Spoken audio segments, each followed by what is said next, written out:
I'm anxious to get out there and share my story. You know, my story is not going to be the same as everyone else's. And I'm not telling people how they should treat their body or if they should take the drugs or if they shouldn't. That's none of my business. All I'm doing is telling my story. Here's what I did. Yes, I let them talk me into, to taking these medications, and when I did, my body weight went down. I'm dying. I'm dehydrated all the time. I don't know which end the next gusher is going to come out of. And, all I want to do is tell my story. And once I get my story out there, then people can compare their own stories to mine and connect their own dots.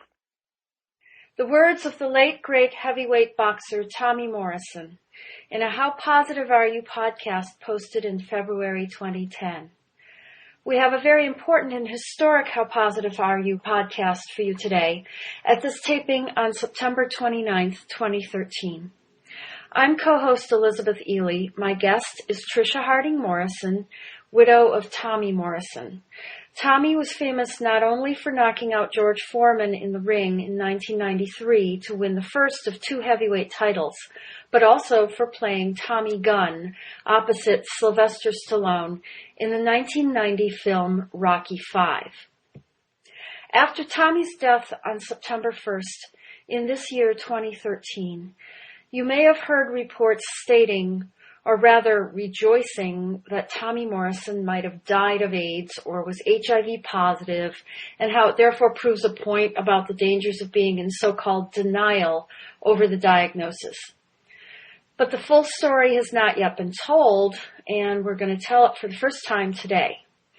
We heard around mid-September that Trisha Morrison received a verbal report from the hospital where Tommy died that the new electron microscopy images of his blood, taken moments before he expired, came out, well, negative for any particles resembling so-called HIV.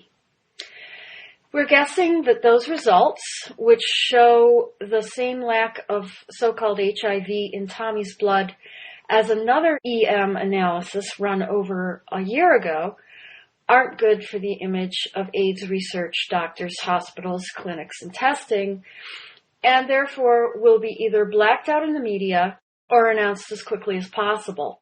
And Trisha has just this week received the actual lab report and protocol information that she has asked for.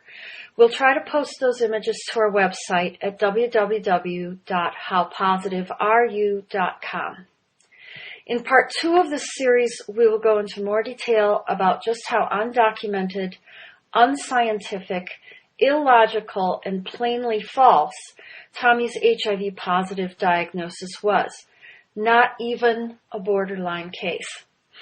But first, in this part 1, we'd like to tell the full Tommy Morrison story in the hope that this will put to rest any rumors that Tommy so-called died of AIDS. The circumstances in the boxing world that may have influenced his HIV positive diagnosis before his scheduled fight with Mike Tyson in 1996, the details of his 14-month incarceration beginning in early 2000, a 2011 3-week incarceration related to a fugitive warrant on charges that had already been dropped, and a long list of questionable diagnoses and gruesome medical blunders. I'd like to acknowledge science and biomedical consultant Andrew Maniotis, Ph.D., for his scientific background and detailed timeline. In his former work as a research associated professor of bioengineering in the Department of Pathology at the University of Illinois, Chicago, Dr. Maniotis directed research into the cell and developmental biology of cancer and certainly knows a viable infectious virus when he sees one, as well as a non-viable, non-infectious, non-existent one. He was also a close friend of Tommy's, and he helped arrange for the electron microscopy investigation of Tommy's blood. I'd like to caution our listeners that this is not a full investigation of Tommy's death, as only an investigative reporter could look into, interviewing a lot of witnesses on all sides of these questions. It's simply an interview of his widow on what she recalls and has documented, which is considerable, by the way.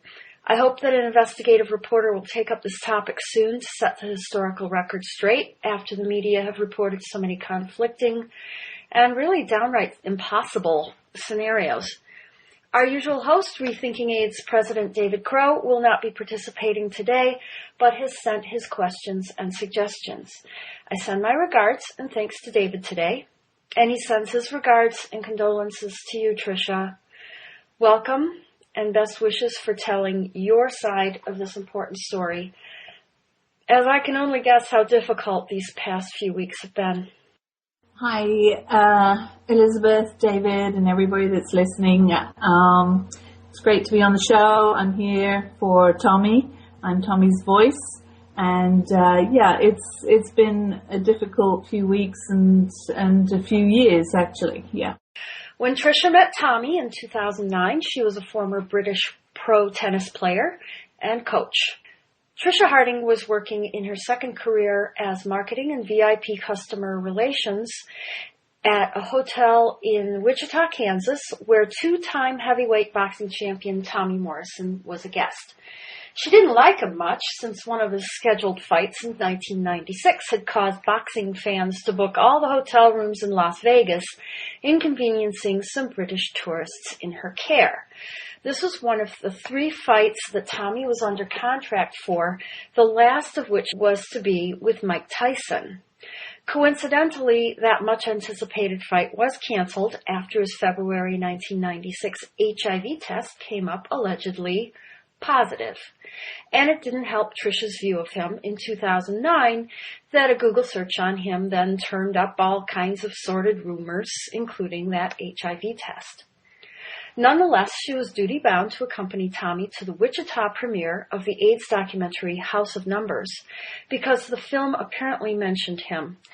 As Trisha remembered it to me, quote, Tommy had his mouth open the whole time, unquote. You see, up to that time, Tommy had, though with some notable mind changes and doubts over the years, dismissed his diagnosis, but he had not actually known that a whole community of like-minded people agreed with him on just how inexplicable and downright fraudulent his HIV test and everybody's was. Inspired by Tommy's experience on the film, Trisha decided to research it for herself. What started out as an obligatory date for both of them led to their agreement that so-called HIV was a lot of nonsense, a close relationship, and their wedding in May 2011. How Positive Are You? Last heard from Tommy Morrison when David Crow, Celia Farber, and Terry Michael interviewed him in 2010. Check our website at www.howpositiveareyou.com for a link to this previous podcast. We'll quote another brief portion of it here. It's what happened after that interview that mostly concerns us today. Based on my research for this podcast, I find that beginning in the summer of 2011, Tommy experienced either incredibly bad luck or a persistent conspiracy to destroy him. You are about to hear how Tommy's untimely death at the age of 44, less than a month ago, is just the tip of the iceberg, as we say, of a tale that would rival the plot of any suspense thriller film. It involves the multi-million-dollar business deals that go down in boxing, scientific fraud and medical malpractice, addictions, con men, the possibly related death of a famous journalist, and even the coroner who performed his autopsy, drugs and alcohol, and alleged gun running, and arrests and jail terms.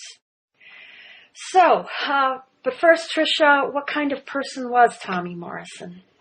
Well, he was the Tommy Morrison that I knew. He was a great, kind person, very spiritual. Everybody wanted to be known to know him. He lived for the moment, and he was a very smart guy. He was very literate. And he certainly did his research on his so-called diagnosis, but just a really neat guy. It's been written that he had a troubled past, a childhood in which he may have been abused in some way, things about his family background, his partying habits. Can you speak about that? I can, because I've helped him write his second book. And in there, obviously I wasn't there during his childhood, But he mentions it, and it's a known fact that it was a rough childhood for him. And certainly the family background was pretty bizarre, if you want to say it that way. His partying habits, they didn't really start up until after he was kicked out of boxing, because up until that point he was a stellar athlete, and that's what came first. Well, you say that he was quite literate. There is a story that he told in 2010 and you told later about how he first found out about the scope of what we call the so-called AIDS hoax. He found a book, correct? Correct, yeah. He loved reading books. He knew the Bible from front to back. Yeah, and again, this is in his book. I mean, he really pours his heart out in his second book and tells the world everything he felt and found out. It was in 96, and it was after the press release that in the book it says he was made to do. It wasn't something he wanted to do. You mean the press conference? Yeah, the press conference, yeah. They went, he and his former wife went back home, and he couldn't sleep, and he got up at 3 a.m. in the morning and put on a pot of coffee and went out and sat out on the porch, and he said he looked up at the stars and wondered, now what? You know, how long am I going to live for? And then he looked down at his feet, and he said there was a brown paper bag there. And he looked at it. There was nothing written on it, and he opened it up, and inside was a book. And you know, there's no way, you know, who left that book there. He still didn't know. And you know, getting through security gates, past dogs, you know, he heard no barking. Finds this book inside this brown paper bag, and it's called Deadly Deception by a guy in Spain called Robert Wilner. Oh, okay. He was in Spain? Apparently so. It was a book that was allowed to be sold in Spain, but apparently he found out that you could not actually buy it in the U.S. Mm-hmm. And he read it from you know, the beginning to end, and didn't put it down, and read it, and afterwards that's what gave him the inspiration and the knowledge that what he had really didn't exist. Okay, but I found a little bit of an anomaly in his story, that he started something called the Knockout AIDS Foundation. I mean, was there a little bit of doubt, a little bit of wavering? Were other people involved in his decision to do that? Yeah, you know what I asked him the same question. The way I looked at it, Knockout AIDS, you know, was he knocking it out because it didn't exist? Or was he knocking it out because he wanted to help people with so-called AIDS? And the fact of the matter was when he went to Phoenix, he was surrounded by people that believed in AIDS and believed in HIV, and they wanted him to be seen to be doing something good in life. And so it was the people that were around him that actually put this together with his name on it. I see. So do you perceive that maybe the people around him often had a very large influence on him? Absolutely. You know, absolutely. There was one particular guy there in Phoenix. I don't know. Am I allowed to mention names?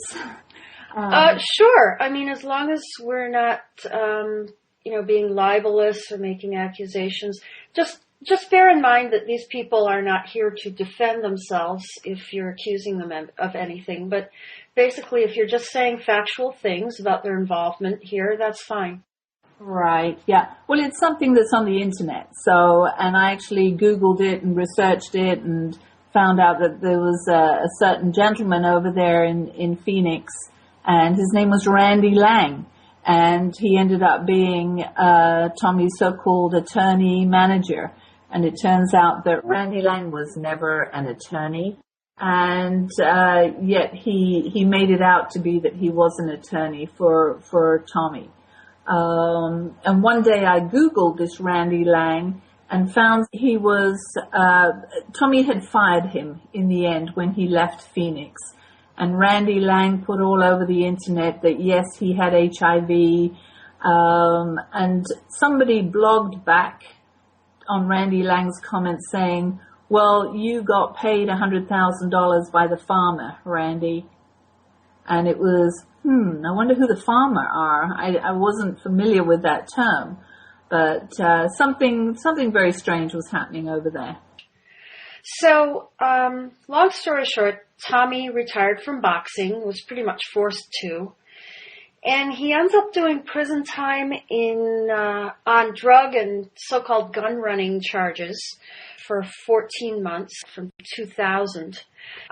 How you tell this story from this point on depends on how you view severe addiction, as a moral failing or choice, or as a disease involving a resetting of the brain's response to pleasurable events. So I have that in 1997, he received a drunk driving arrest, and he started keeping company with the wrong crowd of sort of celebrity hangers-on, drug addicts, and con artists. Is it true that he took recreational drugs, and what drugs were these? Yeah, it was true. He was hanging out with the wrong crowd. He mentions marijuana and ecstasy. But up to this time, as you mentioned before, there were really no serious behavioral issues, just a hardworking son, family construction business employee, and professional athlete? Yes, exactly. I note that there's some evidence that anabolic steroids also lift what is called the hedonic set point in the midbrain. And you reported that Tommy took steroids to pump up for Rocky V.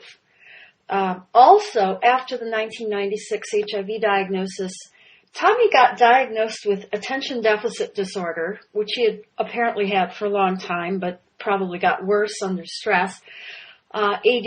He was prescribed Adderall, and this is a chemical that is similar to crystal methamphetamine, I believe. So, in addition to all this, these problems, he was dealing with the stigma of HIV, where friends and hometown folks shunned him because of that diagnosis.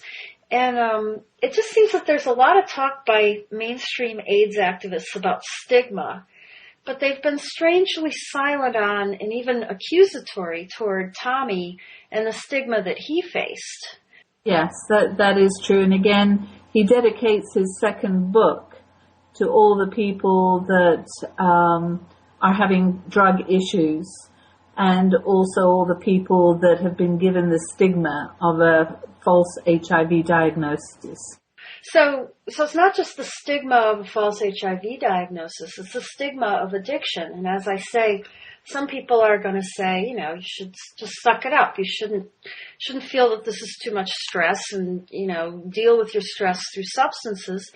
But others are going to say, well, it's far more complicated than that, the way that chemicals work on the brain. And certainly he was on a prescription drug that in itself was causing problems addictively. Right, that's correct. Yep. Yeah. It's hard to separate some of these reports of Morrison's actual actions from the trumped-up reports of them. For instance, having a gun in the car, or were there 6 of them, or whether he had legal permits for these guns. And it's also been noted that he was not offered the kinds of resources that most celebrities and professional athletes have access to. In fact, he was actually denied admission to a rehab program in March 2011. How can we separate fact from fiction in these reports? I mean, how much of it was true, how much of it was false? Was it all false, or is there some truth to these reports? I think you'd have to read his words again. As I mentioned, he pours his heart out in the second book. It mentions about a whole page on his guns, and he was brought up around guns. It was that kind of a childhood. But he had concealed weapon licenses as well for those guns. So, some of the arrests that he had, they took his guns away from him even though he had a weapons license. And did he experience any rough treatment by the police? Yeah, he did. He had just had bicep surgery the day he picked up his brand new Corvette, and He was driving home, made a right turn, and there were 17 cop cars waiting for him. And they asked him if it was his car, and he says, yeah. They said, could we have a look in the car? And he said, yeah, I've just picked it up. And in the back, they found a whole bunch of cocaine and some of his guns on the back seat. And the cocaine was in the trunk. And he mentions again, in his book that he never did cocaine. And so with the bicep operation, he had stitches on either side of his biceps. And he knew he was going to be arrested, and they actually pushed his arms right behind his back, and all his stitches came out, and he was bleeding, and so he got a lot of rough treatment. Every cop wanted to arrest him. When did Tommy get clean of his addictions? Just once or several times? He tried several times, and I've come to find out in the last few weeks that some of his so-called close friends actually smuggled in marijuana into the prisons, into the rehab. So the only time he really got clean was when we moved to Tennessee, and he deleted a lot of phone numbers, which ticked a lot of people off. And he did drug rehab down there, and he got clean. What happened next was around January 2000, he began a 14-month prison term for drunk driving and illegal gun possession. Was there any truth to that verdict? It wasn't drunk driving. It was possession of cocaine and guns. And he actually mentions the name of the person that planted that stuff in his car, who got imprisoned 2 weeks later. Yeah. And there's a report that he was mistreated in prison. What happened during that prison term? He was put into solitary confinement because he had so-called AIDS. He was actually put into the psych ward area of the jail. For how long was he in solitary confinement? 120 days. And is it true, as reported, that he became a born-again Christian in prison? Yeah, he one day he was just praying to God, and he said, what am I doing here? And he had a whole bunch of questions. Like, he had 13 questions. And funnily enough, that same day a letter came in the mail to him by a really sweet lady called Mary Angel. And in that letter, it actually answered every question. So then after his release from prison, he made his living coaching disadvantaged youth to become boxers? He did that when he and I met, in 2009, that was in Wichita, Kansas. Oh. During the time, between the time where he got released from jail till he met me, he was living in a car, couldn't get jobs. He had 2 or 3 comeback fights. And on the last comeback fight, the actual opponent bounced the check on him. So he was penniless, nowhere to go. And I heard that he took ARVs, antiretroviral drugs, in prison for a short time. Was this administration of drugs forced or voluntary?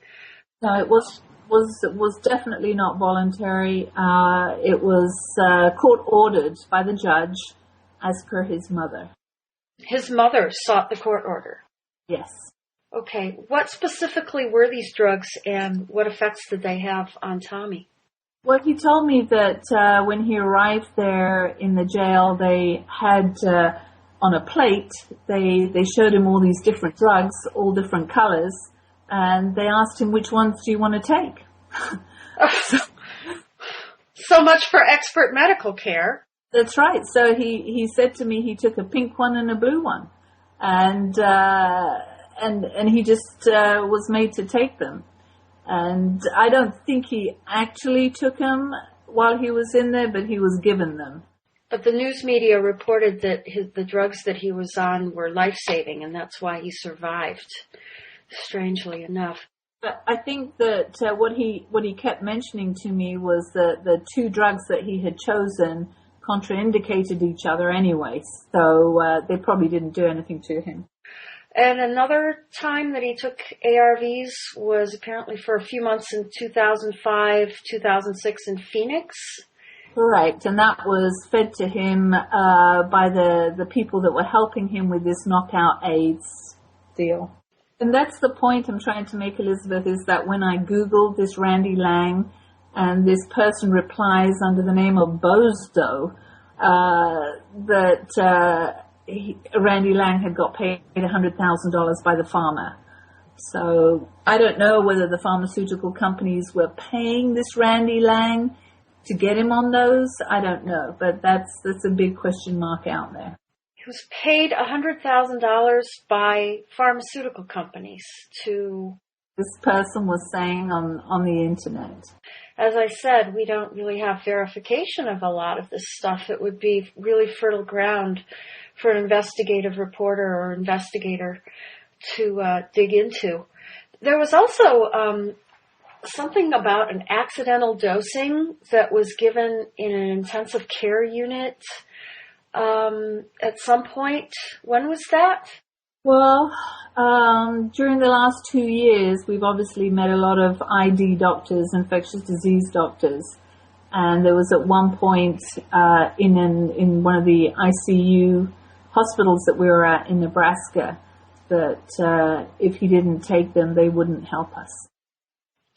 We've heard a lot of that, that no matter what you have, the infectious disease doctors will be swooping in on you if you are called HIV positive. So his experience was definitely not unique. And then I note that he had attempted a really big boxing comeback during 2006 to his, I guess, official retirement in 2008. He was reportedly clean of drugs and alcohol during this time? Yes, he was. The alleged hepatitis C infection is kind of troubling. After his diagnosis in 1996 as HIV positive, Tommy was able, I guess, to continue to box in states where it was legal, including West Virginia and Washington State and in Mexico. And then in 2006, he got another blow to his career. He was given a hepatitis C diagnosis, which ended even that, and put him on a path of taking the kind of drugs that he needed to treat that, supposedly, to try to requalify for boxing in those states where hep C positives couldn't box. Did he have any symptoms of hepatitis or liver damage? Was his health challenged in any way before that hep C diagnosis? No, not at all. Not even to his death. He had a good liver. I mean, one of the things I heard about this period was that he pushed the limits of human endurance. He was sparring in training for these fights that he was able to do, and that he somehow stopped the round if his heart rate went below 180. Is that true? Yeah, that's true. I see. And what were these drugs that he took? The interferon drugs. Yeah. They were the interferon drugs for hepatitis C. Right, yeah. He took them for about 9 months. They made him sick. I think he got pneumonia. So he never completed the whole process. The whole process of taking the drugs, you mean? Yeah. Okay. Did he ever fully recover from that? From hepatitis C? Well, every time he took these HIV tests and blood tests, it showed antibodies to hepatitis C. Well, I would think that would mean that he was over it. Well, that's right. Antibodies, except in the world of HIV, antibodies supposedly mean that you're not out of the woods, but with any other disease, including his hepatitis C, it seems that they were interpreted that way. Did he ever fully recover from the pneumonia? Well, the effects of the pneumonia? I mean... I think so. Definitely not in the last year and a half, but most of that was due to hospital acquired pneumonia. But otherwise, he would say himself he's never had a sick day in his life. Did he continue to seek a boxing comeback after that? Yeah, he did all the way through to all the way through to 2011. We filled out boxing license applications for just about every state. And how did his complete physicals before fights come out? All physicals were perfect, and it's an intensive physical, and it's a very costly physical as well. They do the brain, they do your eyes, blood work, everything, and always came out, with flying colors. Dr. Maniotis, in one of his reports on Tommy, he said that he showed signs of possible lupus, which indicates autoimmune issues, probably due to his Adderall use, because that's similar to methamphetamines, and that can cause lupus-like symptoms. But he was never actually tested for lupus-related antigens. When was this sign of possible lupus, and do you believe that it was from the Adderall? Well, the Adderall was definitely a problem, and the last Adderall that he was on was a funny color orange. And again, when I researched that, the actual dye in the coloring of Adderall can affect you. He was tested for lupus in the last 2 years, and it came back negative. Okay. And something about in April 2007, as part of his comeback, he tried to take HIV tests. But of course, as he mentioned in 2010, not in Las Vegas. And that's the one place where the test seems to rule everyone else. But he was reported to have had a negative test, that is, no sign of HIV antibodies in 2007. And he said in our How Positive Are You of February 2010, which we will post a link to, that he had about 20 negative tests since 2007. I mean, is that true? I don't know if it was 20, but he did have a lot of negative tests, yes. Okay. And you were only with him since 2009? Correct, yes. And he said he was in the best physical shape he had been in his life as of February 2010. Yep, absolutely. He was very fit and wasn't losing weight, didn't have diarrhea or anything like that supposedly you get. No, he was in very good shape, and you can tell that with the photographs that are out there. And then 2011, after the last time that we talked to Tommy Morrison on tapings of How Positive Are You, it seemed like things started to move pretty fast. Yeah. Yeah. I mean, he had spent years requesting his lab reports on the 1996 diagnosis. Was there some kind of break in the case then? You said that it might have been a little earlier than 2011. I'm not sure, but he actually got the lab report, or what they said was his lab report on the test? Yeah, we actually had sent out some emails and never really got any replies back, and then we contacted Quest Labs and asked one of the girls there on email, and she said, well, no, it's 2010 now, records get purged every 7 years, it's not available. And so we still continued it, and she then put us onto the legal department of Quest. And they said, well, no, they're not available. We purged them. And then out of the blue, like 2-3 weeks later, we get an email with an attachment of test results. Okay. What did those results say? Well, the results said at the very bottom that, they suppose that the person's results, that person is presumed to be over the age of 1, right? And at the top, it didn't show his date of birth. It didn't show his social security number. In the age section, it showed that he was 99 years old. And then it had his name, and then it had the name of a doctor that nobody knew, and he certainly didn't know, and it wasn't the so-called attending physician in Vegas. And then it had a bunch of 2 pluses and markings and all kinds of stuff like that. So, presumably you'd have to be a virologist or a proper doctor to actually know what that test really meant. Well, it certainly is pretty irregular that it didn't have his identifying information on it. You have no idea whether it was even his, I suppose.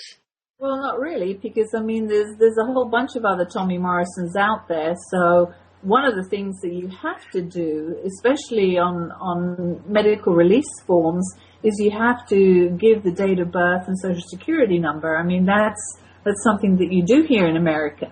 That's why you've got those forms of ID. So, but none of that was on there, and the results were actually emailed. And that again, I don't think is allowed. It was a surprise to see these attachments on an email. And there was a certain doctor who he had consulted with, I guess, who had done the complete physical in Las Vegas?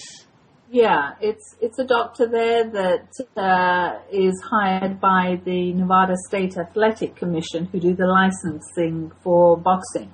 Okay. And he does the testing. Now, was he the one who signed off on the report that you saw, or you just knew him to be the one who was the one doing the physical?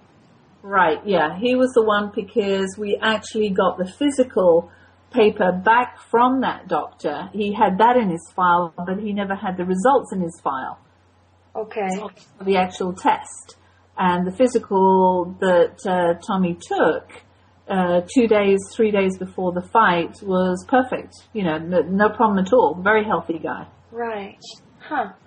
So what did this doctor have to say for himself? Well, he said quite a bit to Tommy on email, and basically what he said was that, he doesn't diagnose, and he... Doesn't diagnose HIV? Correct, yeah. He doesn't diagnose it, and he's not a virologist, and he was basically performing the test that the Nevada State Athletic Commission needed. Okay, so basically mistakes were made, but not by me. Yeah.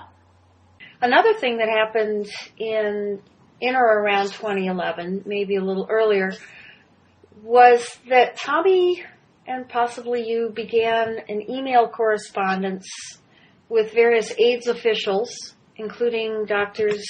Gallo and Fauci, and you're sort of asking for answers about HIV and AIDS in general. Did you get any responses at all, or even, weird answers from them? We got a couple of emails back. I got one personally because I was curious. When I'm in sales and marketing, and usually when you go out and sell something, you have to show what you're selling. And everything that I had researched, there was nothing to see. There was no virus. Everything was computer generated. So Tommy had sent his emails directly to Robert Gallo, asking for proof of the virus and the tests in order to detect the virus. And he got one reply back from the secretary, which was from Robert Gallo, saying that the tests are highly accurate and Mr. Morrison was diagnosed properly as HIV infected. Something to those words right there. Mm-hmm. Okay. So that's the reply that he got after months and months of emailing, not every day, but, just saying, I asked you, 30 days ago, I asked you 180 days ago, I asked you 400 days ago if you could provide me with the proof that the virus exists and which tests, and never had a response. In fact, they disconnected our communication from our email to their email. They disconnected your connection to that email? Yeah, exactly. They refused the recipient's address, as I think they put it. Mm-hmm. So I sent an email. I sent an email under my email address, I said, hey, we're going to be in Washington, D.C., we're going to go to your favorite restaurant, the Cafe Roma or whatever it is, and we'd like to stop in and see you. And Dr. Gallo. Yeah, Dr. Robert Gallo. So his secretary emails me back saying that Robert Gallo does not wish to see us and that I am anti-science and I have an agenda. You have an agenda. Yeah. So I had to look up the word anti-science because nobody had ever called me an anti-science person. And I looked it up and I replied back and I said, but wait, anti-science means, and I cut and pasted the Wikipedia. And I said, anti-science means a person that rejects science and scientific methods. And I said, but that's what I'm asking for. I'm not anti-science. Yeah. Yeah. And did they respond to you on that? No, they didn't. No, they disconnected my communication with them as well. on the same email, I put, I'm not a denialist because I don't deny the truth. We're looking for the truth. I'm a realist. I believe in the truth. So anyway, that was the end of that. So now we're getting to where things just really took a bad turn. What I found, or what you told me previously about what happened in 2011, was really the beginning of Tommy's troubles that led to his death. Is that correct? Yeah, that's right. And it was, again, nothing to do with HIV/AIDS. It was to do with surgery on a wound to his chest. Okay. Can we start at the beginning about, how he got these injuries and what happened during that time? Yep, we can. I finally managed to bail Tommy out of jail. Well, we need to start at the very beginning then. Yeah. Right? I mean, why was he arrested in the first place? Good question. I was out of Tennessee. I had to go to Kansas to file bankruptcy, being the only person that was able to work. So I had to earn the money, but you get to a certain point and you don't have any more money anymore. Mm-hmm. And so I had flown out to Kansas to file my bankruptcy, came back into Tennessee 2 nights later, and waited at the airport for hours for him. We just had the one car. He didn't show up. After waiting 6 hours at Tennessee airport, I rented a car. I drove home, wasn't there, and waited till 1, 2 o'clock in the morning, and I called the local police. Everybody knew him in town. And I said, has he been arrested for anything? And they said no. And then about 3 o'clock in the morning, I called the police again. And I said, well, if you haven't arrested him, has anybody else arrested him? Can you check? So they checked and they called me back and they said, yeah, he was arrested. So I asked, why was he arrested? And they said, because he had a fugitive warrant. And I said, a fugitive warrant for what? And they said, well, we don't know. It's sealed. So that was the beginning of this journey. And so he spent how much time in jail? And this was in Tennessee? It was in Tennessee. He had to be in jail for 2 weeks. He had to appear in court after a few days. That was the first time I got to see him. He looked awful. And I went to see him in the jail, and he was crying. He couldn't get out. He said, they're not feeding me every time they come and deliver food. I'm asleep. I haven't had a shower. They take the food away. I had to trade a pair of socks for some oatmeal. I didn't have any money. I couldn't help him. There wasn't an attorney that actually knew what was going on down there. So he was 2 weeks in jail in Tennessee. And all the attorneys in Tennessee said, they'll never extradite him back to Kansas. The fugitive warrant was signed and sealed from Kansas. But they did. They picked him up and they flew him in the sheriff's private jet from Tennessee to Wichita. He was picked up early in the morning. taken to Wichita, and he was thrown into a holding cell because the cells were full. And he was in a holding cell with 5 black gang members who all pounced on him. And he fought back. He was made to sleep on the floor in the holding cell. Again, no shower. I don't think he had any food. And the next day at 3 o'clock, he was in front of the judge.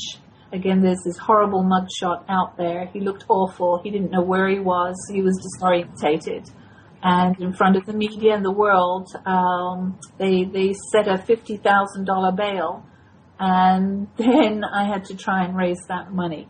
Now, what was up about a fugitive warrant? Had he fled some charges in Kansas? Well, again, we couldn't get any answers. We didn't have an attorney. The attorneys didn't know what was going on. So it wasn't until I finally got some bail money together and got him out that we were then able to get an attorney to help us pro bono.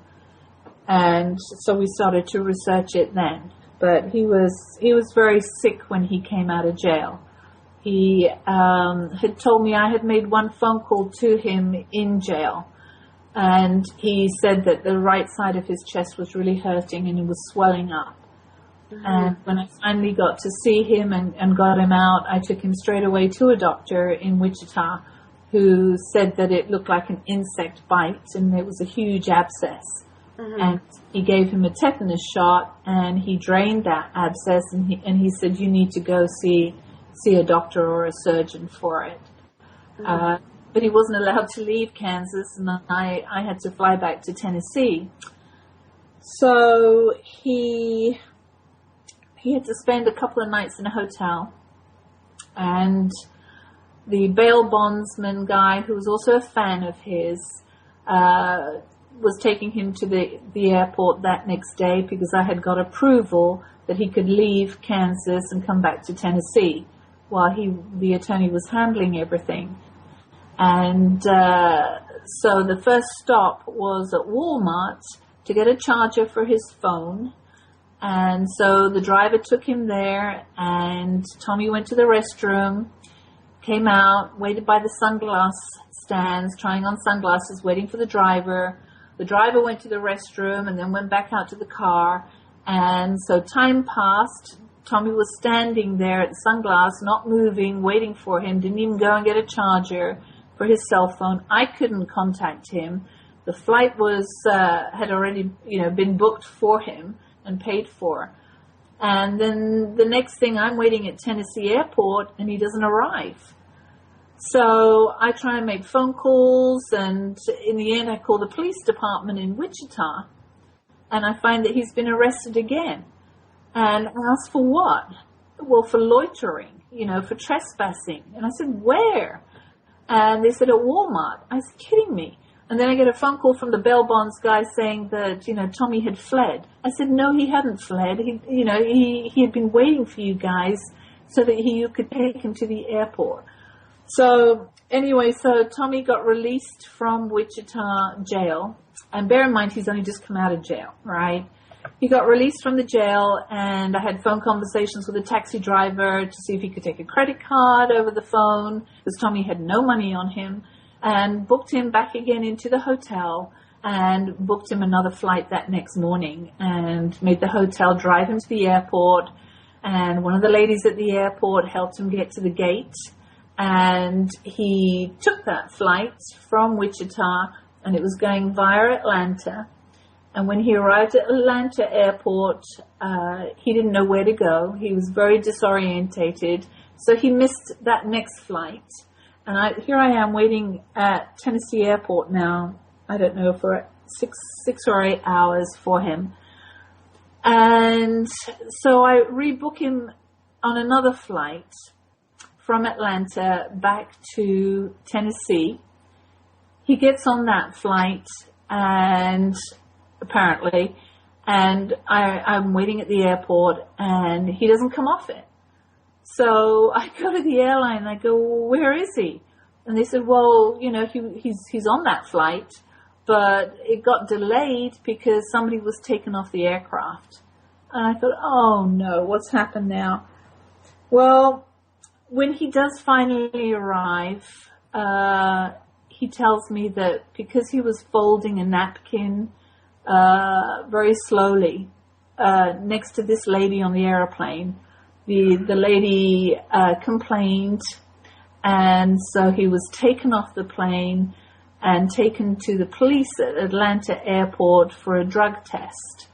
And then was obviously found clean, and they put him on the last flight. So he was very disoriented, though. I can only speculate as to how he might have been folding a napkin very slowly or acting weird, because after what he'd been through, he just was out of it.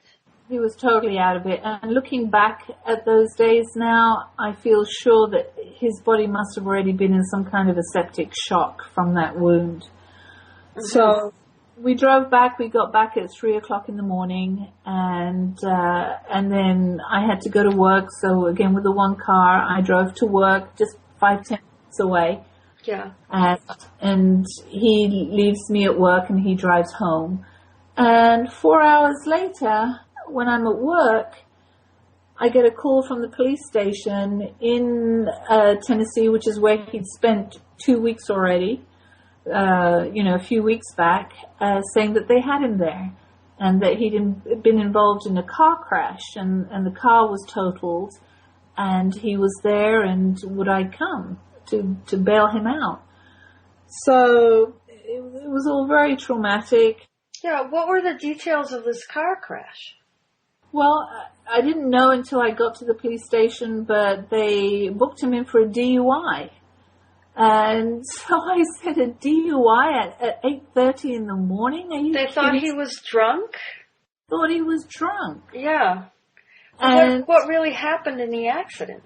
What happened after I bailed him out and got him out, he said, Trisha, I was driving home and another car swerved in front of me and just went off to the side and took the side road out, and I didn't stop in time, and there was another car in front of me at the traffic lights, and I went into the back of that car. And as it turns out, the people that were in the car were also fans of Tommy. So, I mean, they didn't mind so much. Their car got totaled as well. And the police were called in, and the police didn't take him to hospital. Didn't take Tommy to hospital. They took him to the jail. They did blood tests and everything on him and threw him into the jail under a DUI offense. So I got an attorney down there in the end. I thought this is just crazy. And the attorney again was another fan of Tommy's, and he did it pro bono, and the blood work for that so-called DUI came back totally negative. Urine, blood, everything. They did 3 tests on him. And about 2 months later, the police dismissed it. So it was just a very, very weird situation. Never got to see the other car. Didn't know who that driver was, but that was the cause of the accident. That just strains credulity that all this happening to him could be just by chance, just by his own doing or his own not taking care of business on some charge he had in Kansas or something. It's just too big. There's too much going on in this story. You've got to think now that, once he got out of this jail in Tennessee, it was my first chance to sit down and talk to him, right? He told me, I said, how did you get arrested in the first place? What happened? And he said, Trisha, when you flew to Kansas, I was outside Walmart and this lady comes up to me with bags in her hand. She said, I'm going to be late for court. Can you give me a ride? And this was at the beginning. This was when he was arrested in Tennessee. That's right. And bear in mind, I hadn't actually been able to sit down and talk to him yet about all that. Uh-huh. And he said, and he was such a kind guy. He said, okay, well, I don't know where the courthouse is here in Tennessee. She said, well, I'll show you. So she just jumps in the car And so he drives, and it's like 2 minutes down the road. He makes a left turn, and there are 5 cop cars waiting just as he pulls round. The woman gets out of the car and disappears, and that's when the police come to him and say, do you have a warrant for your arrest? And he said, no, I have no warrants. And then they pull out this paperwork and say, well, you do. You're a fugitive, and we're taking you to jail. So that's how that started. Now, they didn't directly arrest him at this Walmart that he was at in Tennessee. They, in effect, ambushed him. I have never heard of anyone being arrested in that manner in the United States. It was a sting operation, right, is what he called it. That was a sting operation.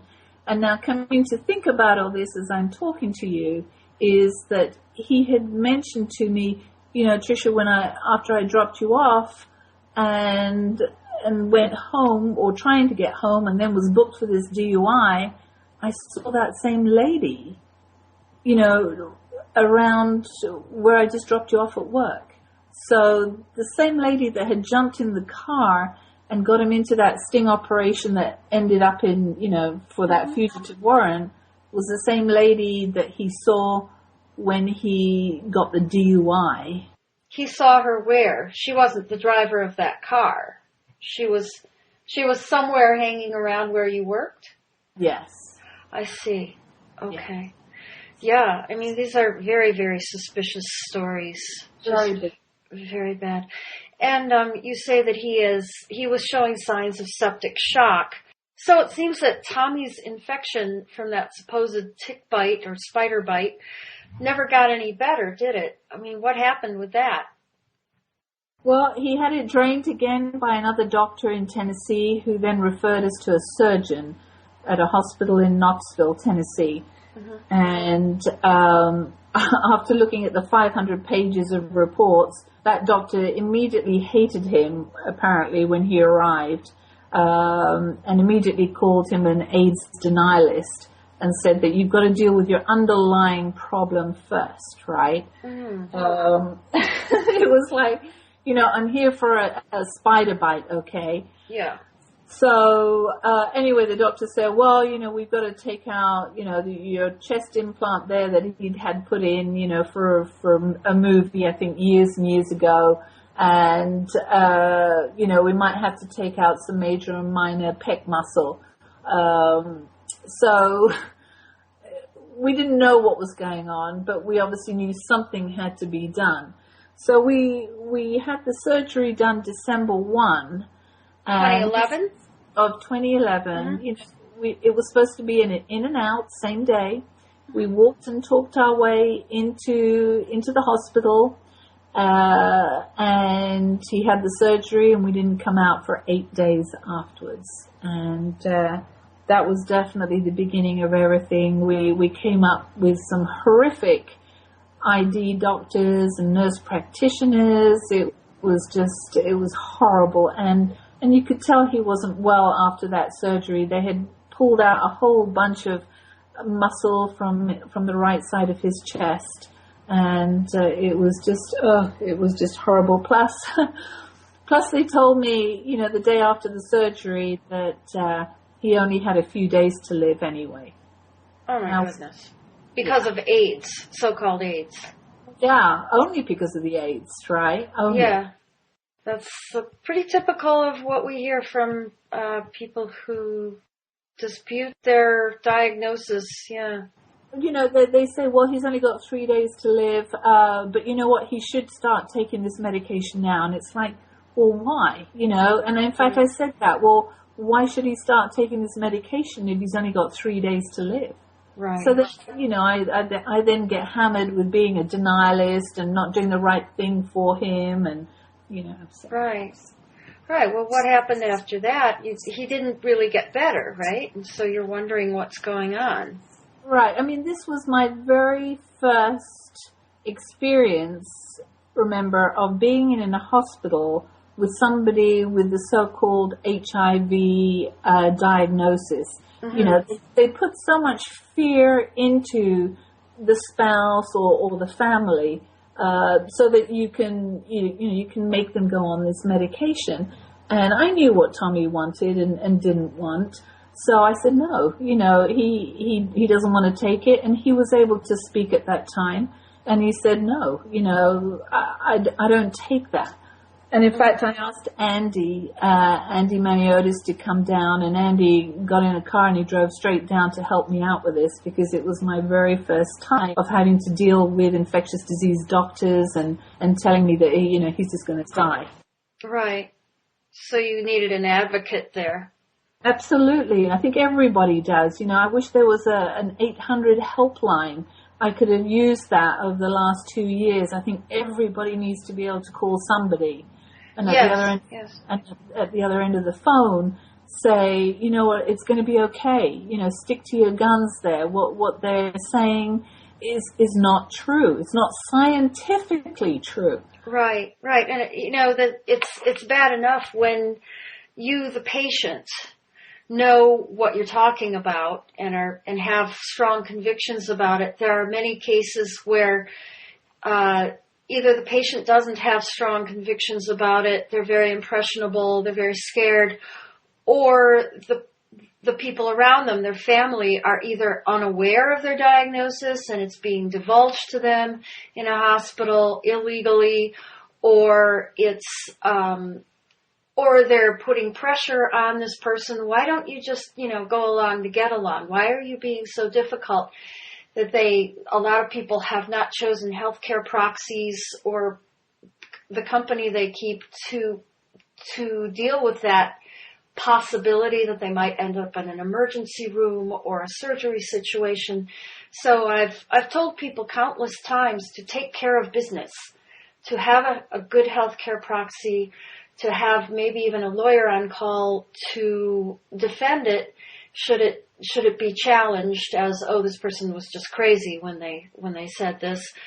And I, in a sense, I feel a little guilty for even telling them that, because there isn't a network of people that they can tap into, and there isn't, we haven't really developed these services for HIV positives. They are very vulnerable at the hands of hospital staff. Right. And let's be honest, let me ask you a question. Yeah. Beth, have you ever been to a doctor's appointment with somebody with the HIV stigma? I have not personally been to a doctor's appointment with them. I've heard them report it, and it's nightmarish. It's like you're in denial. They say things that are just horrible. Well, I think everybody needs somebody. Like Andy came and helped me. I knew I wasn't going to get any support from his family, right? Right. Because, once I found out that she had ordered him to take drugs, I just didn't want to deal with that part too. His own mother, right, yeah. His own mother. So, but anyway, we left the hospital after 8 days knowing, and I'm thinking, oh my goodness, he's only got a few days to live. What else am I supposed to know, right? He'd been through this for 16, 17 years. He looked at me and he rolled his eyes. He says, no, I'm not taking them. That's it. I'm okay. Mm-hmm. But where he wasn't okay was with the surgery. And that was the start of the downfall. Mm-hmm. So you got him home, and you had Andy Maniotis with you, a PhD scientist. Yeah. That's right.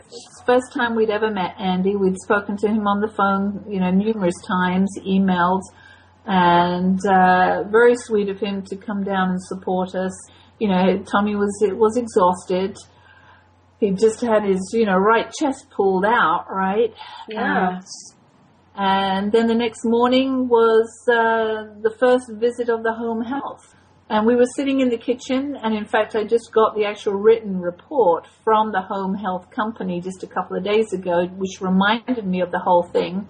Tommy was sitting in a chair in the kitchen, and the home health lady had wanted to change the dressing on the outside of the wound, and she was about to put the new dressing on, and I said, whoa. I said, wait, what's that? Is that the mold that they're talking about that's inside his chest? And she said, well, I don't know. And I said, well, something's in there. So Andy had brought down within this huge magnifying glass, I mean, huge, the size of a plate.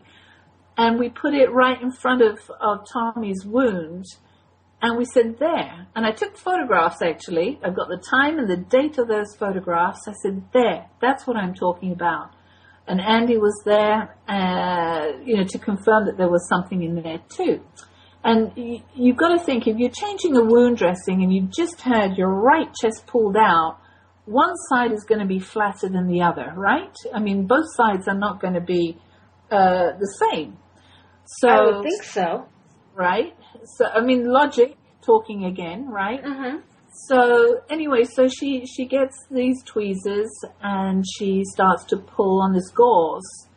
And to me, I thought it was 12 foot of surgical gauze, but in the report it's written down as 9 foot of surgical gauze was still left in his chest that she would have just covered up because it wasn't in her notes to take anything else out of his chest, had it not been for us to say, hey, there's something in there.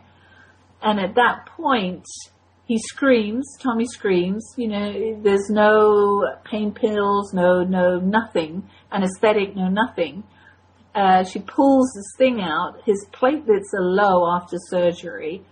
And in the report, it says that he goes to the bathroom and he locks himself in there for 15 minutes, which is what happened.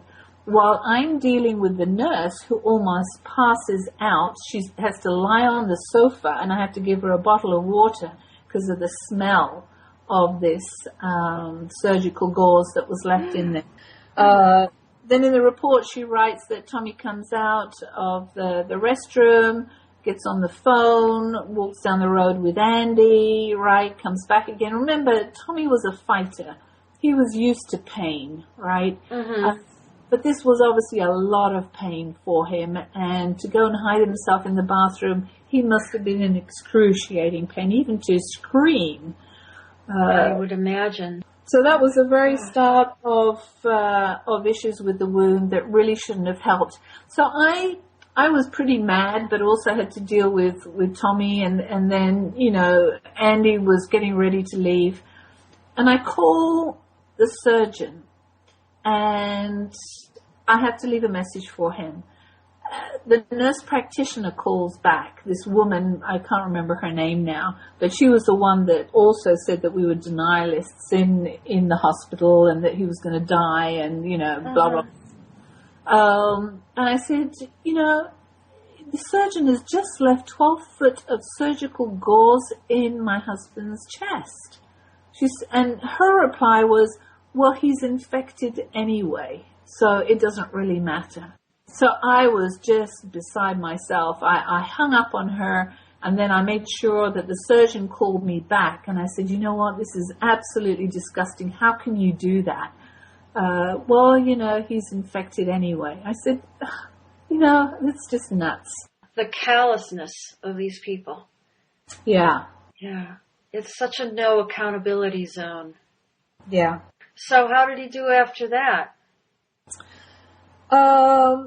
He was doing okay, and it's a big wound, but it was fairly clean every time we made the changes. And then his mother comes down and spends a couple of months with us, and I'm sure she'll hear this recording. That was very stressful. He didn't die 3 days later either when we got out of hospital, right? And I'm still thinking he's dying, right? And then obviously when his mother comes down, she's telling me he's dying. And I said, well, of what?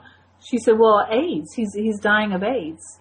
So I said, no, he's not. He's just had wound surgery. So anyway, so the home health care are really pressurizing me, saying, well, no, he's got a terminal illness. He's dying of AIDS. We're now going to put him in hospice. So I had to go through that as well, because they then refused to come and do medical stuff. I had to sign paperwork. When you go into hospice, then they don't treat you anymore. That's it. You're on your way out. I signed all this paperwork for hospice where, you are in hospice. And I said, well, what happens if he exceeds the hospice amount of months, which was 6 months, right? Yeah. What if he lives? Yeah, what if he lives? So, and they're looking at me like I'm some idiot again here. Mm-hmm. Well, he exceeds hospice, right? Mm-hmm. And I'm feeding him, and he was able to walk a little bit until after his mother left, and then things started to shut down. He could barely talk, and it was just an awful thing to see. Somebody so healthy suddenly starting to shut down. Right. I would get him on the power plate every day, and he'd enjoy that. And then he had problems walking, and then he wasn't able to talk. He wasn't able to swallow very well, and I would feed him. Yeah. Is that the kind of paralysis they call Miller-Fisher syndrome, Guillain-Barré syndrome? And I didn't know that at the time. Mm-hmm. People were telling me he was dying. Right? Yeah. They weren't looking for anything else other than the fact that he had AIDS, HIV, AIDS. That was it, right? Right, yeah. Thinking, no, nobody's ever shown me the virus. Nobody's ever shown me any tests that actually detect it. So, no, he's not. There's something else. We've got to rule everything else out. Right. Well, nobody's actually shown you symptoms of AIDS in this man who was supposed to have it. Right. So, I got very frustrated. I had his wound cultured, and again, that's something that you can't do with hospice, right? They don't want to culture anything because you're just going to die anyway. Mm-hmm. But I made them culture his wound, and it came back with something I'd never heard of, was Pseudomonas, right? Mm-hmm. So I Googled it, and to me that was potentially pretty dangerous, and you had to have IV antibiotics. Well, nobody's going to give anybody in so-called hospice IV antibiotics. His mother had already left to go back home. So I was there with him working with these hospice people. And they said, well, we're not going to do anything. So in June of 2012, after his mother and sister having called the police on me in Tennessee, I decided to book an ambulance, a private ambulance, and we headed out. We left Tennessee. They called the police on you for what? Medical neglect or something? Or? Yeah. I mean, basically, if the guy is dying, let him die.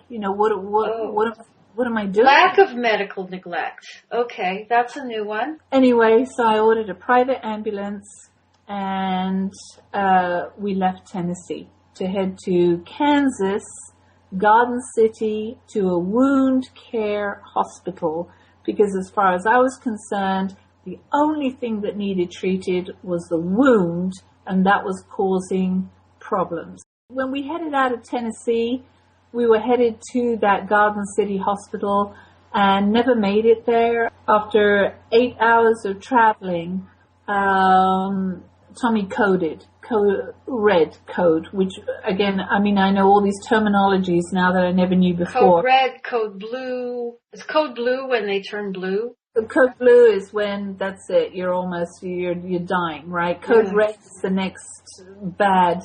He had a lump in his throat, and what it was a mucus ball was in there because he wasn't able to swallow. Like I said, things were shutting down. And the private nurse that was in the ambulance, she suctioned him out. I mean, that was the first time that he nearly died right there in that ambulance. She suctioned him out, got that out, immediately called for an ambulance, and within a few minutes there we were on the freeway, holding up all the traffic, transferring Tommy from one ambulance to the other, and we headed out into perhaps one of the best hospitals in Topeka. We still had the awful experience of another ID group of doctors there that told me I was in denial. He had to be put on medication, and So, that then was my second intervention with all these guys, and I was a little bit stronger, right? And I said, absolutely not.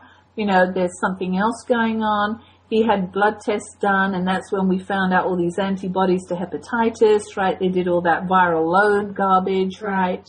And the doctor that was rounding that week, rounding means was on duty, right? Doing rounds, yes. Yeah.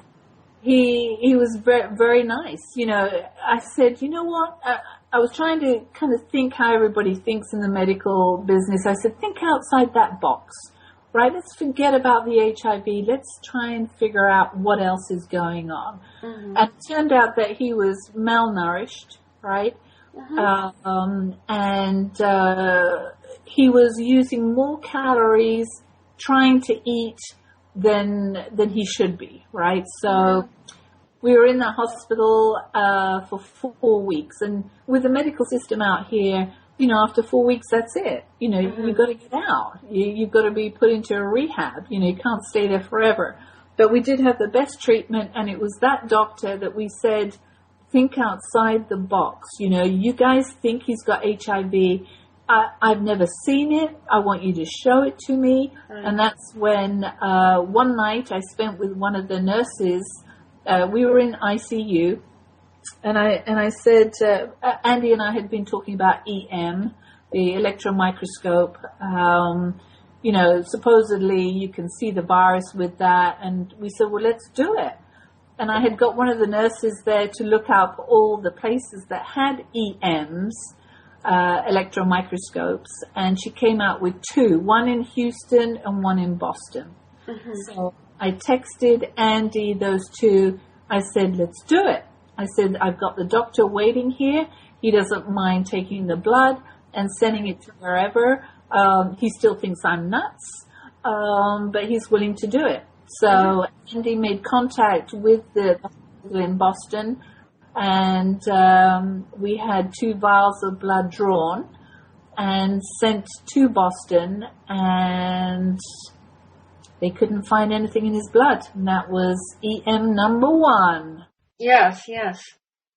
And EM number 2 was the one that you just received. Right. Yes. Which was, I'm happy to say, reported honestly and apparently with the proper methodology, according to Andy Maniotis.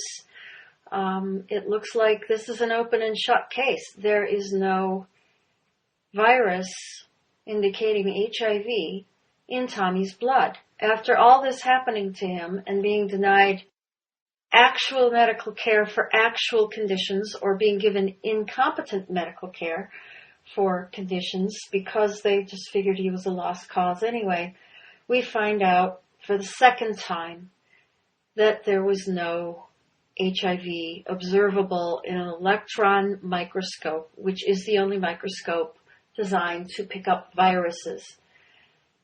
I mean, it's done. I mean, they cannot say that he died of AIDS. This doesn't seem to make any difference to the activist community, of course, but I've noticed that even the New York Times didn't, it honestly reported that the cause of death was unknown at the time of his death. So it's really hard to know what else to say to people. What more do you have to find to say Tommy Morrison did not die of AIDS?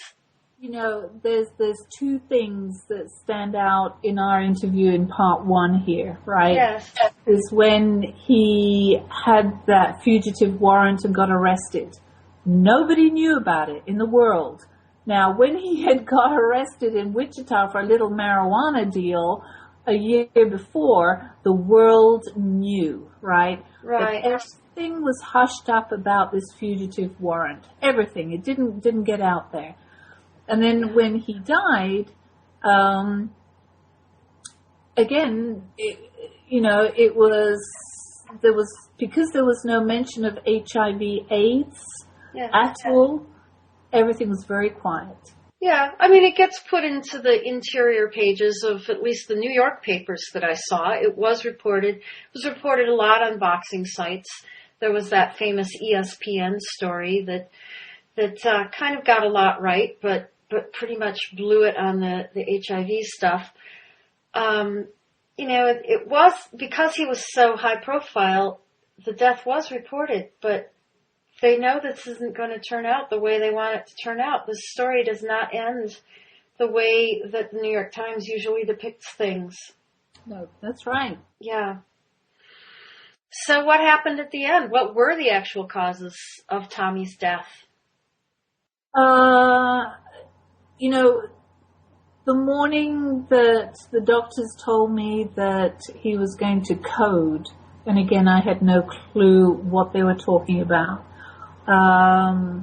because he had got good blood results back, actually, that morning. Blood results on things other than HIV, you mean? Yeah. That's right. I had said, after a heated argument with the ID doctor, a few days before, because he was basing his diagnosis on a viral load test, and out of the blue, I get an email from one of the trade company test. I believe that was Roche. Roche, that's right. Totally out of the blue on my phone in a hospital room, saying, dear Tommy, our test, does not detect or diagnose HIV infection. So, and I'm thinking, dear Tommy, when did we send this? Did we ever send an email to Roche? No. So that's very strange. That gave me more, it was a God-sent email. That gave me a huge amount of courage. And I ordered that ID doctor to come into the room. And I said, I want that test done, that EM test done. If you are diagnosing people in this huge facility, nation-renowned facility, that he's got HIV, AIDS because of this test, you are very wrong, and you're making a big mistake in giving people death sentences and putting them on meds that they shouldn't be on. Mm-hmm. Well, this was the University of Nebraska Medical Center, correct? Correct, yeah. Yes, and it is known for its HIV research and care. Yeah, that's right. So I just, I totally blasted him, because they said, well, he doesn't have long to live, right? Mm-hmm. And I said, so I want that test done, and, we're not leaving without it. The second EM test. Right. Which was taken, as you indicated to me, the blood was taken moments before he died. That's right, yeah. And I had spoken to the attending surgeon, very nice guy from India. He'd done a schooling in England, so he understood my accent. I understood his, right? Yes. And I said, what are you going to put on that death certificate? And I said this before Tommy had died, right? A few hours before. I said, it better not be HIV AIDS, because I said, right now, your facility and your ID doctor is diagnosing people with something that does not detect HIV AIDS. And he went very quiet, right? And he said, he didn't give me an answer. And then about an hour later, I said, what are you going to put on that death certificate? So I was, it actually took them 5 days for the funeral home to get the death certificate signed and completed by the doctor, right? They're still deciding. Yeah, that's right. Absolutely right, Beth. They're still deciding, should we put down this or wait? Should we wait until we get the blood results back, or should we really put down what he died of? So, the doctor, I had a lot of faith in him, because he really helped get that EM test done as well. Mm-hmm. And on the death certificate, it said 41 minutes prior to death, cardiac arrest. And I watched all this happen, right? So it was that. 24 hours prior, septic shock, and he was in shock. 24 hours prior, multi-organ failure, and he was. I mean, his kidneys had shut down. Right. And Pseudomonas aeruginosa, whatever it is, septicemia. So he never recovered from that wound. That was still in his body. It went from his wound in his chest into his lungs, into other parts of his body. So for me, the big question is why? Why did this have to happen to a person? And I go back to that 1996 diagnosis, or that they're not calling a diagnosis, that ended his boxing career effectively. And I wonder what happened in that. Like, how does the boxing establishment work? I don't know much about that. But what happened possibly to touch off perhaps a frame-up of Tommy using allegedly HIV positive test results? Well, if you ask the boxing fans, they believe that he was kicked out of boxing so that he wouldn't meet up with Mike Tyson in the third fight. It was a $38.5 million contract. But wouldn't everyone want to see that fight? Well, they knew that Tyson wouldn't win it. And to have a white champion is probably unheard of. There has to be something else behind that. A lot of money. I really don't know. Yeah. Well, it was mentioned that Don King was Tyson's promoter. In other words, that Don King is not just a go-between, a neutral go-between. He works for one of the parties. Right. So he worked for the Mike Tyson side, which makes me wonder why he wanted to make this contract in the first place. Yeah. Yeah. It's kind of a strange story. But according to this theory, it would be that his client being recently out of prison, that being Mike Tyson, that he wouldn't win against Tommy, but everyone might have been, I'm just speculating here, everyone might have wanted that matchup between Mike Tyson and Tommy anyway. Right. And then once you've contracted for it, you've got to figure out a way to get out of it, because if Tyson goes down, then, he's no longer a bankable property. Well, there was something that Tommy had said to me, was that when he was in jail, in the 90s, 2000, that very first time when he was in jail for two years. Yeah. The FBI actually came to visit him in jail. And they actually said, tell us what you know about Don King. And if you tell us, we'll let you out. We'll let you out early. Well, did he know anything about Don King? Or did he say that he refused to tell them, or he just didn't know? When Tommy told me, he said, well, actually, I didn't really know anything to tell them. Yeah. So there was nothing for me to say. And Tommy said, even if I did know something, I don't think I would have wanted to have said anything, because when I got out of jail, I would have looked forward to Don King helping me out. And also, you had mentioned that Tommy's manager insisted that HIV was real, and he took Tommy to see none other than Dr. David Ho in New York, this Time Man of the Year, this person. Something suspicious there, perhaps, and Holden had negotiated the contract with King after all, or he just sincerely believed in HIV and wanted to help Tommy out. I think he sincerely, and he still does, right? Because he thinks I'm off my head, right? Uh-huh. He apparently, Tony Holden had somebody, I think in his family, that had died of HIV/AIDS, right? Right, allegedly of HIV/AIDS. Right, and when Tommy got kicked out of boxing, that meant no more money. Nobody wanted to be around him. His family didn't want to be around him. They were planning his funeral in 96. They didn't want to be seen with him. So actually, I've got to give credit to Tony Holden, although it's been a really weird situation over the last 4 weeks. I don't quite know where things stand with him.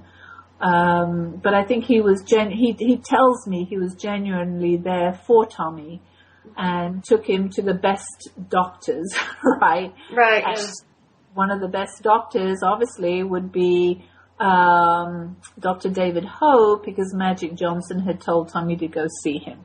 I wonder if the AIDS establishment joined or even took over the harassment of Tommy at some point, because he was speaking out at some point, I guess mostly after 2009 when he saw House of Numbers, because clearly we can see a pattern of medical harassment in all this, as in no matter what the problem, these infectious disease doctors seem to descend on him wherever he goes, but that's fairly typical as well.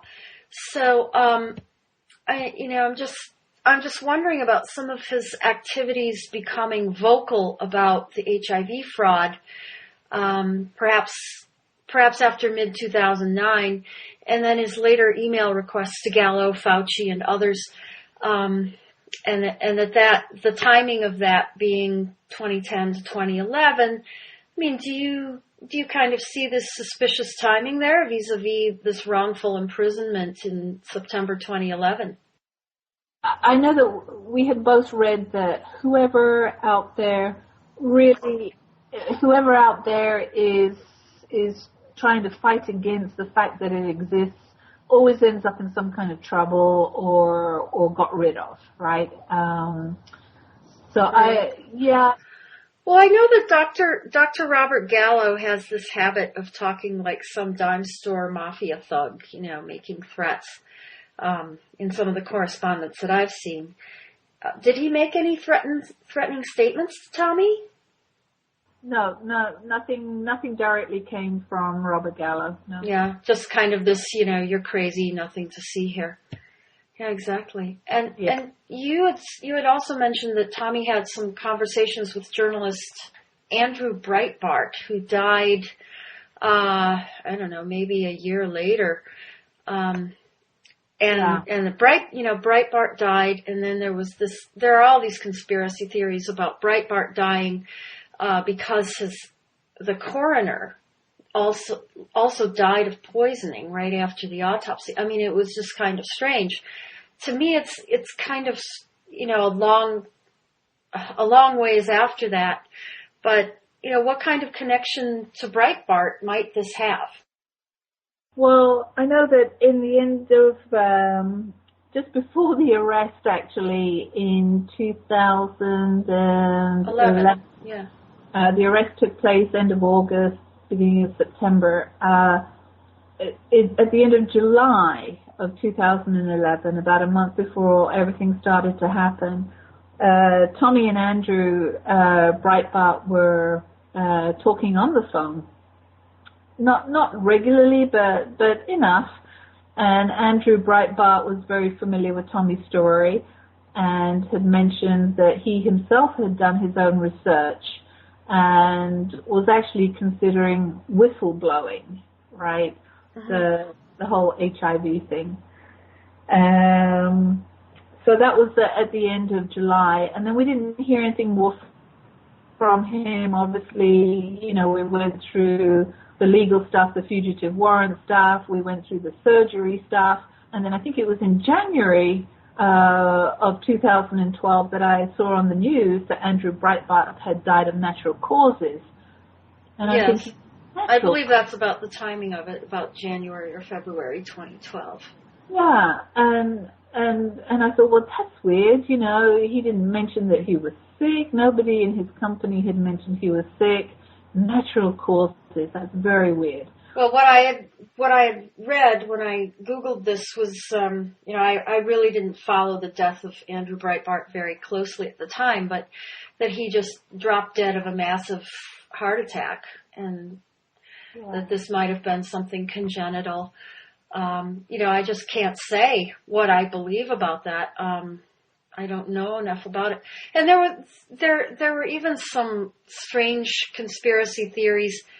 I don't know, if you're really into conspiracy theories, you say that conspiracy theories are planted to divert attention from other conspiracy theories. And the one that got the most play was that was a strange one that Breitbart was about to release video footage of Barack Obama hugging a radical race theorist named Derek Bell, but it came out later that footage was already public. It had been shown on PBS. It had been shown on YouTube. So just, strange stories about that. I can't imagine how it could be safe for any journalist to really blow the whistle on the entire AIDS establishment like that, though. So your theory sounds a bit more plausible to me, to be honest. Well, I know that after he got off the phone with Andrew, just maybe a few days later, we were sitting on the porch outside. It was like 11 o'clock at night. And Tommy just looks at me and he goes, I feel something's going to happen. And boy, he was right. What do you mean he felt what did he mean by something happening? That something positive was going to happen, or that he was in danger, or what? No, he just turned around to me and just said that. I just feel something's gonna happen. Mm-hmm. And I looked at him and I went, but now coming to think about it, maybe he had some kind of a premonition. I don't know. And that's when he wrote on a little wooden heart-shaped block. He wrote, "Don't give up on me, my love." Before all this happened? Yeah. That's very strange. I had assumed that had happened when he was very ill. No. Yeah. No. Well, speaking of, media coverage, there's How Positive Are You? It happened at least a year and a half before this arrest and illness and, medical blunders. But is it possible that our 2010 How Positive Are You interview or other media coverage at the time led to this harassment by law enforcement? I mean, I guess I'm really just asking a question to the air because you wouldn't really have an answer to that. But the moral or ethical question for us as AIDS dissidents is whether we should be encouraging people like the Nagels of Minnesota, Kim Bannon, and indeed Tommy Morrison to stick themselves out there to prove a point, or do we have some kind of an obligation to warn them about how dangerous this might be? I mean, we don't know until it happens. Yeah, well, this sort of thing doesn't happen to everybody, right? Yeah. I have a problem with being labeled a denialist or a dissident, right? Tommy's not part of a group, right? He's not part of anything other than trying to get the truth out, right? Like being labeled an anti-science science person, I'm not. I promote, I promote the fact that we need science to verify stuff. Dissidents, he's not up against the government. Should we be? I mean, we haven't even seen the virus, so how could we be up against a government, and a denialist is somebody that denies the truth. So when you say, should we warn everybody? Well, all we're trying to do is search for the scientific truth. So why would you warn somebody against that? And there's always going to be people that are going to stop you, but if it was real, then we would have had scientific proof, right? So we're not the ones that need to be afraid. You can't be afraid of this. And Tommy was a fighter in and out of the ring. It did not scare him. I would say, you have to be careful, but so do they, whoever they are. Right? Yeah, whoever they are. That's the strangest thing about a they is that, a they could just be ordinary people who buy into this and who do ordinary things, nurse practitioners at hospitals, doctors who seem genuinely shocked when you bring them the facts. And even some of this, this medical harassment, it's just normal. It's just business as usual. It's not really meant as harassment. You know, all you have to do if you want to get somebody is put them in a situation where the usual morons who run hospitals are in charge. You know, it's just, it's, you don't even have to tell them we need to kill this guy off. You need to just put them in the middle of a theory that they all buy into and put him in the middle of them. So, it's not like you even have to direct people to do bad things. Right. So we talk about this sort of glibly named AIDS mafia, or at least I do, but you've actually mentioned a possible connection with the actual mafia. This is just really strange emails between Tommy and, I'm not kidding, John Gotti Jr., who had already been in and out of jail himself and was supposedly, out of the mafia and, out of racketeering or any charges related to that, and had wanted at the time to do, I guess, an autobiographical movie. So I'm not saying this is mob ties. I mean, it doesn't seem clear to me at all. And but it was kind of a rather strange correspondence, as you mentioned to me, because of the timing of when it just stopped, like as if Gotti might have known something was coming down the pike, and then later trying to help you and Tommy with legal resources that he had that, obviously had been through a lot of legal things. I don't know if I would be accepting help from anyone who had been to jail on such charges, but you accept these emails. You look into what they suggest. So, did you notice anything about the exchange between Gotti and Tommy, and later with you, when he was saying, "Here are some lawyers who helped my father," things like that? Well, what happened was John Gotti Jr., if it was even him, right, had emailed saying, Tommy, stop getting into trouble, is how he started his email. I need to talk to you. I'm bringing out this movie on my father. We're going to kick out Joe Pesci. We want you to be in it. Call me, right? So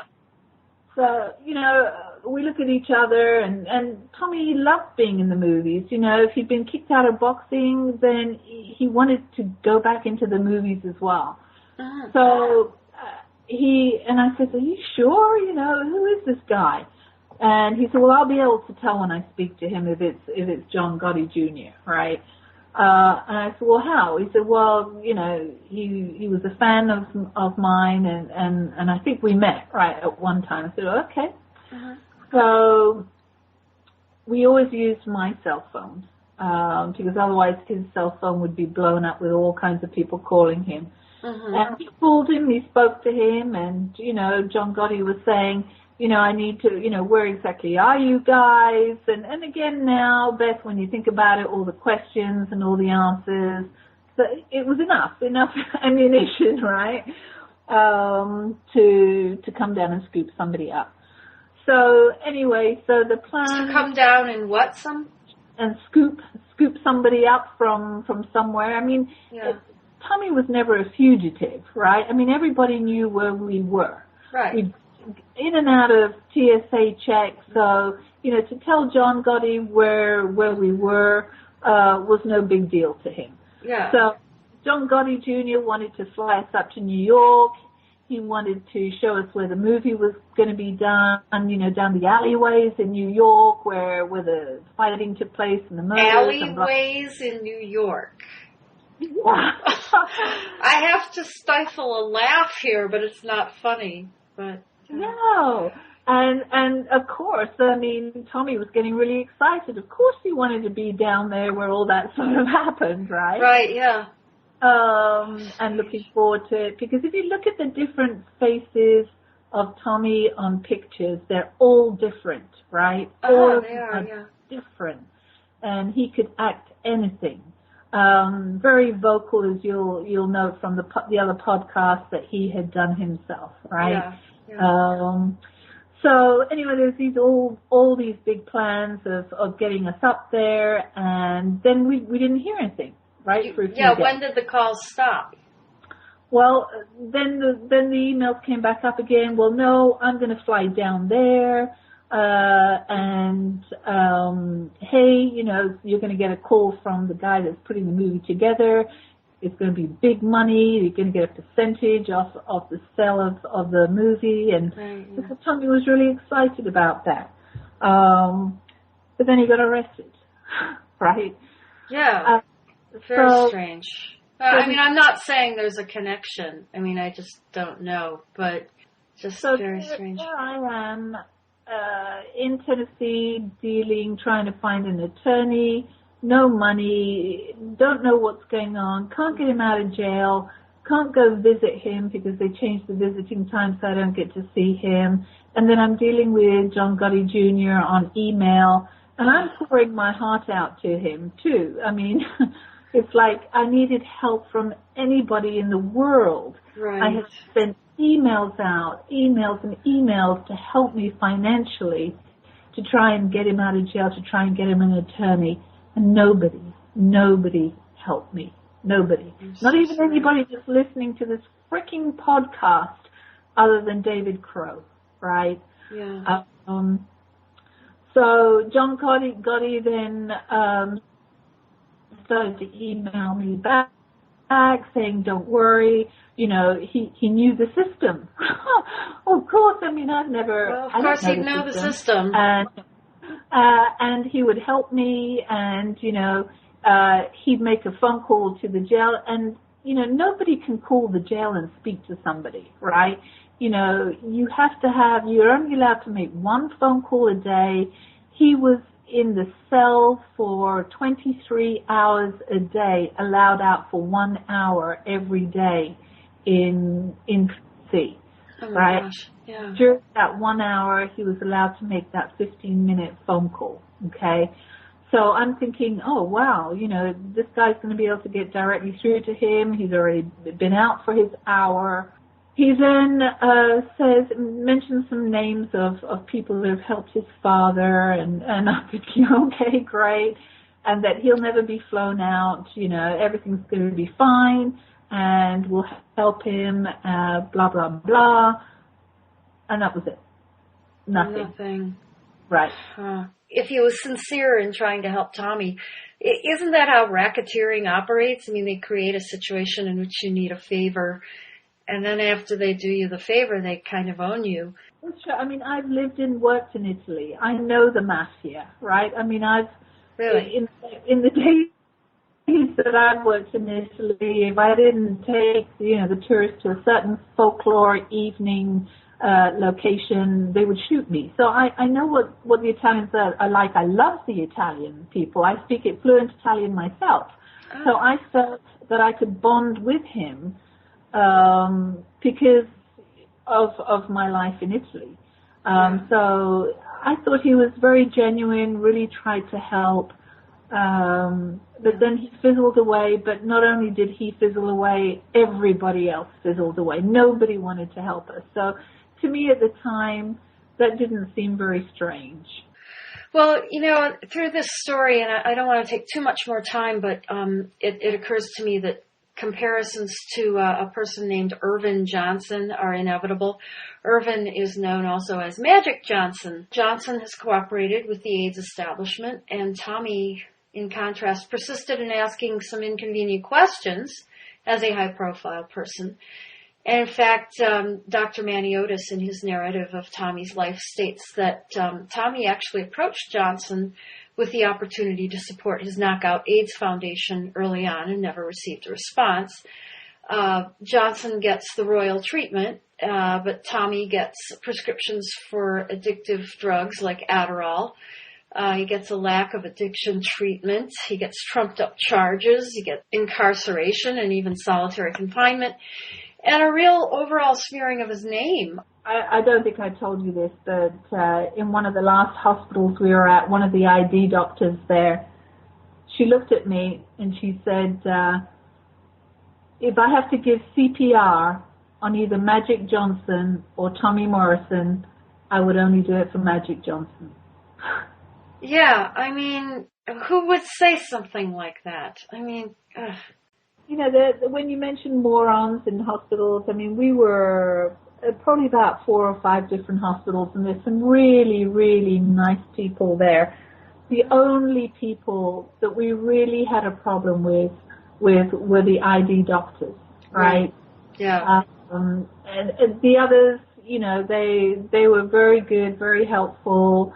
But the ID doctors immediately, you know, just mentioned the name Tommy Morrison. That was it, right? Already labeled, right? Yeah, yeah. Well, you know, it makes me wonder if celebrities and professional athletes really do have a chance or a choice what to say. I mean, their images are highly controlled. They are advised by PR representatives about what causes to support and things like that. Yeah. Do you believe that he was being punished in some way for being a high-profile person who spoke out against the AIDS fraud? Oh, yeah, definitely. But I also, I mean, since our contact with the other so-called HIV positives, they go through exactly the same deal as Tommy did.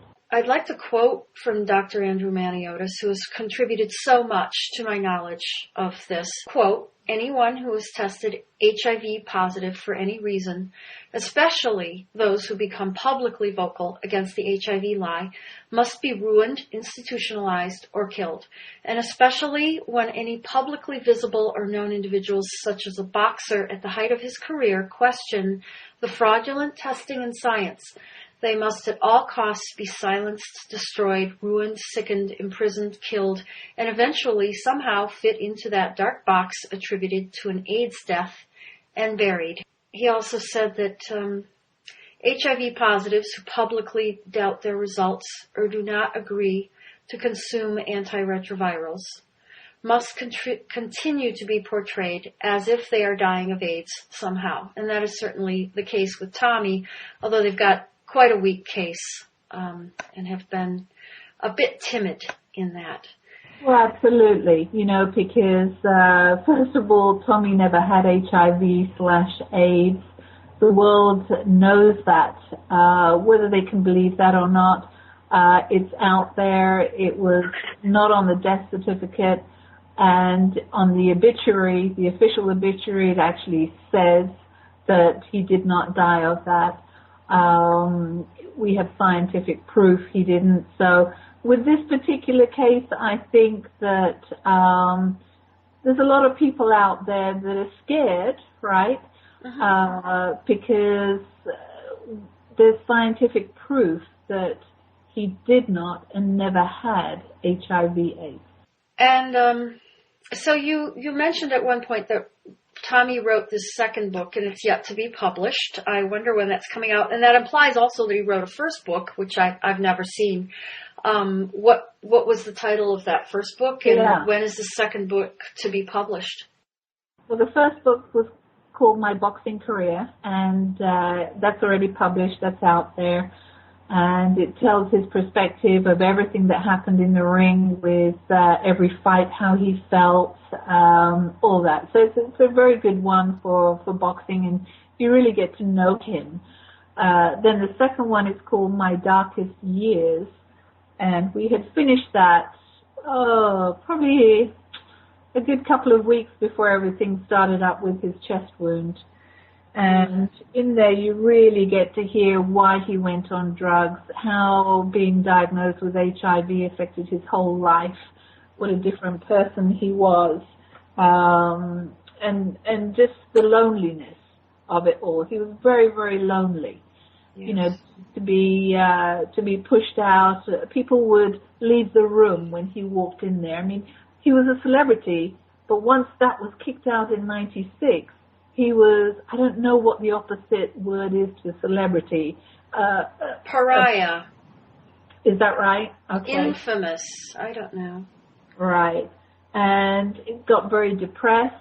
and it was just horrible. It was just people not wanting to touch him, people not wanting to be around him.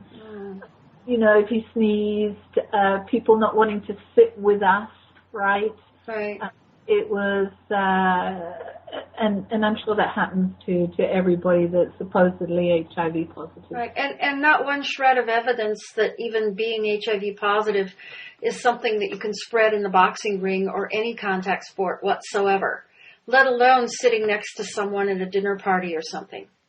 Right. Yeah, I'd certainly like to see an investigative reporter take this up, and I'd love to see those books, and I think that a book that describes his whole ordeal with HIV would be extremely powerful, and I would love to, you know, help promote that and send it out to our listeners. And the obvious question here is, wow, I mean, this is fodder for a lawsuit. I mean, have there been any? Are there any pending? Are there future possible ones? Are you at liberty to discuss that? No, I don't think I'm at liberty to discuss that. I'm going to leave that for podcast number 2. Okay, all right. Well, maybe 3. And why, in the end, were there no lawyers or public relations people fielding questions about Tommy's death? Why just one woman fighting back? Who's that one woman? Me? Yeah. Well, that's a good question. That is a good question. And I will continue to fight back. It's our tradition in these Dissidents Who Have Died podcasts to end with a moment of silence. This time, however, Trisha, our guest, has requested that we play the music that was playing either before or as her husband died. We should understand that Trisha has related to me with some emotion that for 2 years she never left his side, if you can imagine what that's like.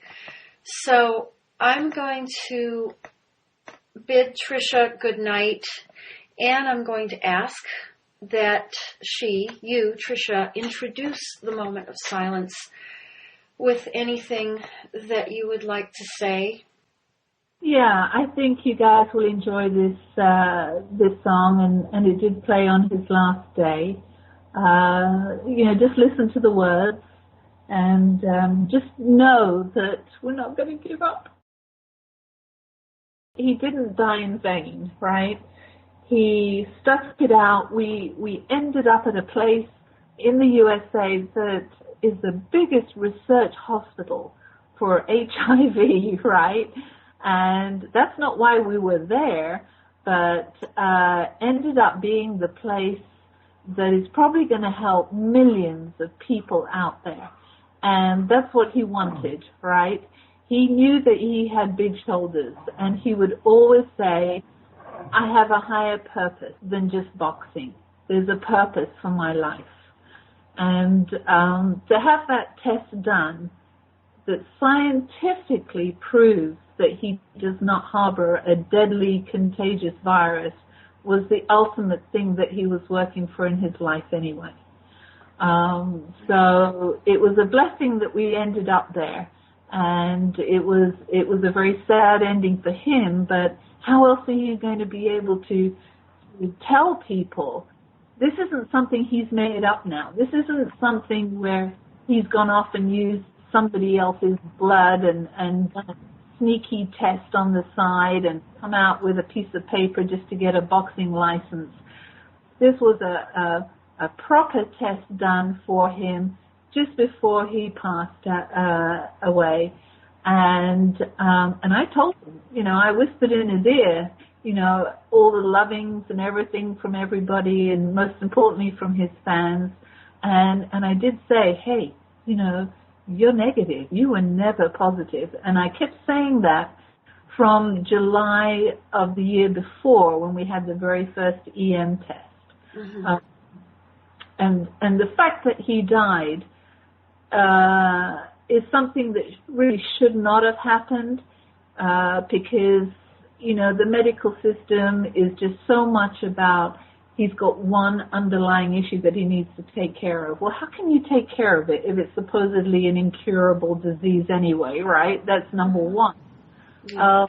But what really was shutting down his body was the Miller-Fisher-Guillain-Barré syndrome, which 1 in a million people have, right? I mean, what are the odds? With everything that happened and that you guys have listened to during this podcast, that can only happen to 1 in a million anyway. And that's what was shutting down, not being able to breathe, vocal cords paralyzed, not being able to talk for a year and a half, not being able to walk, not being able to move. It's the worst diagnosis that an athlete could ever have. And that's what he was suffering.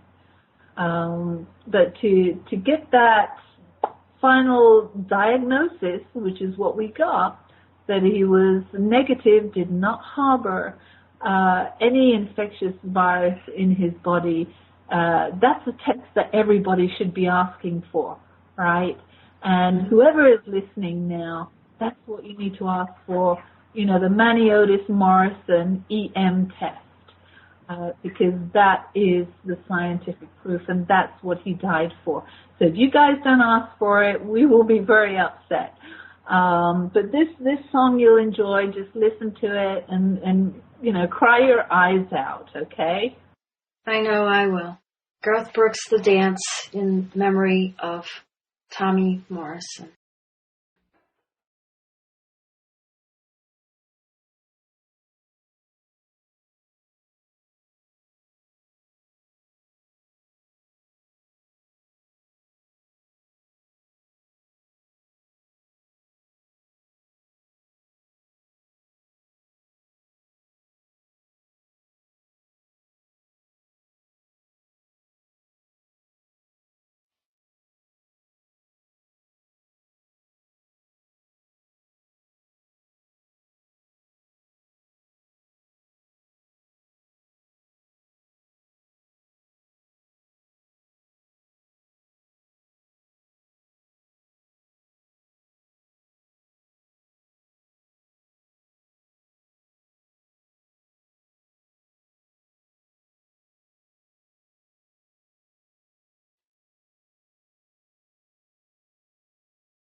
Lamented in 2010 that his career in the sport that he loved ended before it got even better. As if it could get better than 2 heavyweight titles. But here are Tommy's own words with which we end this podcast. Good night. So people have never really seen my best. I was just starting to blossom when I got kicked out. So people really never got a chance to see my best, and I think I have the ability and the capacity to be a better fighter now than I ever have before. I'm more seasoned. I think differently. When you get older, you obviously have to train differently. Your body recovers different, and it's a whole process.